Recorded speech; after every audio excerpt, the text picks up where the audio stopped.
xibaar yu wér te wóor ca tàng ba abonnez-vous pour ngeen di mën di jot suñuy vidéo. dal leen ak jàmm seen bi di Buzz 221 HD kii di Aïda Ndiongue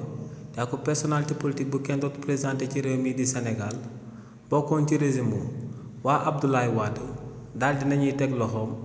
doomam bii di uyoo ci turu Mamadou Tidiane Dramé ginnaaw ba kookee escroqué benn dame commerçant buy uyoo ci turu Khady Koli coow loolee nu mu demee moom mooy que ne ci mois de juin bu ñu daal di génn kookee di Khady Koli dafa jëlee woon akub conteneur ca Sine te si li ni mel da ci waxtaanoon ak kii di Mamadou Tidiane Dramé di doomu Aïda Ndiongue te luñ jotoon a déggoo jëmale ko si li ni mel moom mooy que ne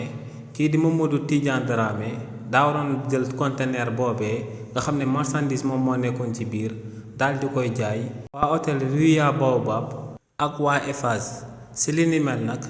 kii di Mamadou Tidiane Dramé bu jëloon ay bénéfice am ba noppi daa waroon na daal di jébbal kii di Khady Koli ci lu tolloog 19 millions de francs CFA jëmale ko ci ay bénéfice bu mu waroon a daal di tiire ci conteneur boobee ginnaaw bañ ko jaayee ba noppi waaye nag kii di Khady Koli moom ak kii di Mamadou Tidiane Dramé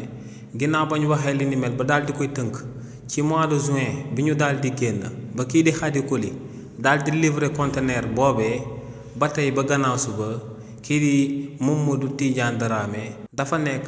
di dawloo kii di Khady Koli di ko gëmloo ko ne ba tey jotagul ci xaalis bi nga xam ne moom la ko waroon a daal di jébbal waaye tamit ginnaaw loolee tamit kii di Mamadou Tidiane Dramé fexewoon na ba kii di Khady Koli dolli laat ko lu tolloog 100 000 francs ne da koy daal di amal ci ay frais ngir daal di jëli xaalis boobee nga xam ne waa hôtel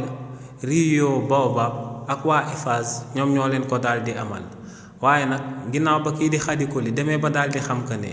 kii di Mamadou Tidiane Dramé ci ay nax la daal di nekk ak moom li ni mel moom moo sababoon mu daal di koy porter plainte daal di koy yóbbu ci division des investigations criminelles bii di dikk kii di Mamadou Tidiane Dramé nag di doomu kii di Aïda Ndiongue di ak politicien bu kenn doon présenté ci réew mi di Sénégal ginnaaw ba mu jàkkaarloog enquêteurs yi li nga xam ne moom lañ ko daal di tuumal te Khady Koli daal di koy teg ci ndoddam lépp la daal di reconnaître te li ni mel moom moo sabab ginnaaw ba ñu ko dégloo ba noppi ñu mujj koo daal di placer en garde à vue pour abus de confiance. xibaar yu wér te wóor ca tàng ba abonnez-vous pour ngeen di mën di jot suñuy vidéo.